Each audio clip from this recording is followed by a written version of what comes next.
ವೀಕ್ಷಕರೇ, ಈ ವ್ಯಾಪಾರ ವ್ಯವಹಾರಗಳಲ್ಲಿ ನಷ್ಟ ಆಗ್ತಾ ಇರ್ತದೆ.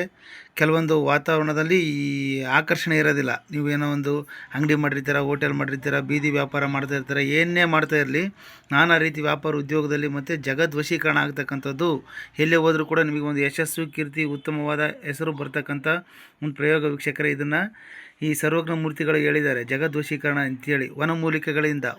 ವನಮೂಲಿಕೆಗಳಿಂದ ಮಾಡ್ತಕ್ಕಂಥ ಒಂದು ಪ್ರಯೋಗ ವೀಕ್ಷಕರೇ. ಕತ್ತೆ ಕಿವಿ ಸಹದೇವಿ ಮತ್ತೆತ್ತು ನಾಲಿಗೆಯು ಉತ್ತರಣವರಿಸಿ ತಿಲಕ್ಕೆ ಉಡೆ ಲೋಕ ತನ್ನತ್ತ ಸಾರುವುದು ಸರ್ವಜ್ಞ.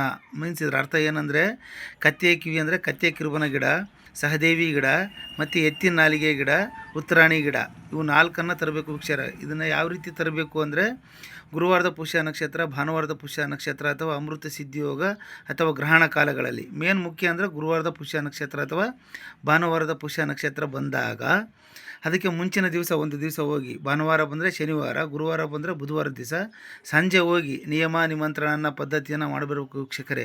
ಅಂದರೆ ವನದೇವತೆಗೆ ಹೋಗಿ ಒಂದು ಶಿರಸಾಷ್ಟಾಂಗ ನಮಸ್ಕಾರವನ್ನು ಮಾಡಿ, ಒಂದು ಕಂಕಣನ ಕಟ್ಕೊಂಡು, ಗಿಡಕ್ಕೆ ಒಂದು ಕಂಕಣನ ಕಟ್ಟಿ, ಜಲ ಗಂಧ ಭಸ್ಮ ದೀಪ ಧೂಪ ನೈವೇದ್ಯ ಇತ್ಯಾದಿಗಳನ್ನು ಮಾಡಿ, ಸೂರ್ಯ ಅಸ್ತದ ನಂತರ ಸಂಜೆ ಸೂರ್ಯ ಮುಳುಗಿದ ನಂತರ ಹೋಗ್ಬಿಟ್ಟು ಆ ಗಿಡಕ್ಕೆ ಪೂಜೆಯನ್ನು ಮಾಡ್ಕೊಂಡು ಅದನ್ನು ಮಂತ್ರೋಕ್ತವಾಗಿ ವಿಧಾನೋಕ್ತವಾಗಿ ಮಾಡಿಬರಬೇಕು ವೀಕ್ಷಕರೇ.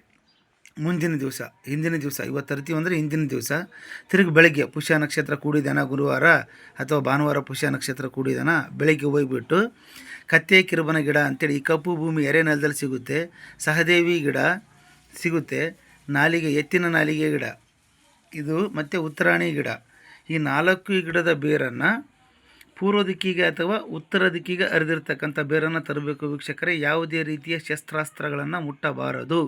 ಯಾವುದೇ ರೀತಿ ಕಬ್ಬಿಣ ಆಯುಧಗಳಿಂದ ಮುಟ್ಟಿ ತಂದರೆ ಅಲ್ಲಿ ನಕಾರಾತ್ಮಕ ಶಕ್ತಿ ಆ್ಯಕ್ಟಿವೇಟ್ ಆಗುತ್ತೆ, ಸಕಾರಾತ್ಮಕ ಶಕ್ತಿ ಹೊರಟೋಗುತ್ತೆ ವೀಕ್ಷಕರೇ. ಹಾಗೆ ಗಿಡಕ್ಕೆ ನೀರು ಹಾಕಿಬಿಟ್ಟು, ಅಂದರೆ ಇದನ್ನು ಮತ್ತೆ ಬ್ರಹ್ಮ ಮುಹೂರ್ತದಲ್ಲಿ ತರಬೇಕು. ಬೆಳಗ್ಗೆ ಎದ್ದು ಆ ನಕ್ಷತ್ರ ಕೂಡಿದಾಗ ಬ್ರಹ್ಮ ಮುಹೂರ್ತದಲ್ಲಿ ಹೋಗಿ ಶುಚಿರ್ಭೂತನಾಗಿ ಆ ಗಿಡಕ್ಕೆ ನಮಸ್ಕರಿಸಿ ಮತ್ತೊಂದು ಸರಿ ಪೂಜೆ ಮಾಡ್ಕೊಂಡು, ವನದೇವತೆ ನಾನು ಇಂಥ ಕಾರ್ಯಕ್ಕೆ ನಿನ್ನನ್ನು ಒಯ್ತಾ ಇದ್ದೀನಿ ಅಂಥೇಳಿ ಸಂಕಲ್ಪ ಮಾಡ್ಕೊಂಡು ಆ ಬೇರುಗಳನ್ನು ತಗೊಂಬರ್ಬೇಕು ವೀಕ್ಷಕರೇ. ಆ ಬೇರುಗಳನ್ನು ತಗೊಂಬಂದ್ಬಿಟ್ಟು ಇದನ್ನು ಏನು ಮಾಡಬೇಕು ಅಂದರೆ ಅವತ್ತಿನ ದಿವಸನೇ ತರಬೇಕು. ತಗೊಂಬಂದ್ಬಿಟ್ಟು ಮನೆಗೆ ಬಂದ ಮೇಲೆ ಇದಕ್ಕೆ ಧೂಪ ದೀಪ ನೈವೇದ್ಯನೆಲ್ಲ ಹಿಡಿದ್ಬಿಟ್ಟು ಇದನ್ನು ಒಂದು ತಾಯ್ತಕ್ಕೆ ಕಸ್ತೂರಿ ಗೋರುವಿನ ಪುನುಗು ಸೇರಿಸಿ ತಾಯ್ತನೂ ಮಾಡ್ಕೊಂಡು ಕಟ್ಕೊಂಡ್ರೂ ಕೂಡ ಜಗದ್ವಶೀಕರಣ ಆಗ್ತಕ್ಕಂಥದ್ದು. ನೀವು ಎಲ್ಲೇ ಹೋಗಲಿ ವ್ಯಾಪಾರ ವ್ಯವಹಾರಗಳಲ್ಲಿ ಬದಲಾವಣೆ ಆಗ್ತಕ್ಕಂಥದ್ದು, ಕೋರ್ಟ್ ಕಚೇರಿ ಕೇಸ್ಗಳು, ಆಮೇಲೆ ಮಾರ್ಕೆಟಿಂಗ್ ಮಾಡ್ತಕ್ಕಂಥವ್ರಿಗೆ ತುಂಬ ಬಹುಮುಖ್ಯವಾಗಿ ವರ್ಕ್ ಆಗ್ತಕ್ಕಂಥದ್ದು ವೀಕ್ಷಕರೇ. ಇದನ್ನು ತಾಯ್ತನೂ ಮಾಡಿ ಧರಿಸ್ಕೊಳ್ಳಿ. ಇಲ್ಲ ಸರ್ ತಾಯ್ತ ಮಾಡೋಕ್ಕಾಗಲ್ಲ ಅಂದರೆ ಇನ್ನೊಂದು ರೀತಿಯಲ್ಲೂ ಮಾಡ್ಬೋದು. ಇದನ್ನು ಈ ಕತ್ತೆ ಕಿವಿ ಸಹದೇವಿ ಮತ್ತೆತ್ತು ನಾಲಿಗೆಯು ಉತ್ತರಣವರಿಸಿ ತಿಲಕ್ಕೆ ಉಡೆ ಲೋಕ ತನ್ನತ್ತ ಸಾರುವುದು ಸರ್ವಜ್ಞ. ಈ ಪ್ರಯೋಗವನ್ನು 4 ಗಿಡದ ಬೇರನ್ನು ತಂದು ಕುಟ್ಟಿ ಪುಡಿ ಮಾಡಿ ಇದಕ್ಕೆ ಒಂದು ಮಂತ್ರ ಹಾಕಬೇಕು ವೀಕ್ಷಕರೇ. ತಾಯ್ತಕ್ಕಾಗಲಿ ಪೌಡ್ರಿಗಾಗಲಿ, ಓಂ ವಜ್ರಕರ್ಣೇ ಶಿವೆ ರುದ ಭವೆ ಅಮೃತ ಕುರು ಸ್ವಾಹ. ಮತ್ತೊಂದು ಸಾರಿ, ಓಂ ವಜ್ರಕರ್ಣೇ ಶಿವೆ ರುದ ಭವೆ ಅಮೃತ ಕುರು ಸ್ವಾಹ. ಈ ಮಂತ್ರನ 1008 ಸಾರಿ ಈ ಮಂತ್ರನ ಉಚ್ಚಾರಣೆ ಮಾಡಿ ಅಭಿಮಂತ್ರಿಸಿ ತಾಯ್ತ ಮಾಡಿ ಕಟ್ಕೋಬೋದು. ಅಥವಾ ಈ ಬೇರುಗಳನ್ನು ಕುಟ್ಟಿ ಪುಡಿ ಮಾಡಿ ಇದ್ರ ಜೊತೆಗೆ ಸಿಂಧೂರ, ಕೇಸರಿ, ಗೋರೋಜ್ನ, ಕಸ್ತೂರಿ ಇವುಗಳನ್ನು ಹಾಕಿ ಕುಟ್ಟಿ ಪುಡಿ ಮಾಡ್ಕೊಂಡು ತಿಲಕ ರೂಪದಲ್ಲಿ ಹಣೆಗೆ ಧರಿಸೋದ್ರಿಂದ ಇಡೀ ಲೋಕನೇ ತನ್ನತ್ತ ಸಾರ್ತಕ್ಕಂಥದ್ದು ವೀಕ್ಷಕರೇ. ಜಗದ್ವಶೀಕರಣ ಆಗ್ತಕ್ಕಂಥದ್ದು. ತಾನು ಮಾಡ್ತಕ್ಕಂಥ ಆಗು ಹೋಗಿ ಕೆಲಸಗಳಲ್ಲಿ ಖಂಡಿತವಾಗಲಿ ಯಶಸ್ವಿಯಾಗಿ ಜೀವನ ಒಂದು ಉನ್ನತ ಮಟ್ಟಕ್ಕೆ ಬದಲಾವಣೆ ಆಗಲಿ.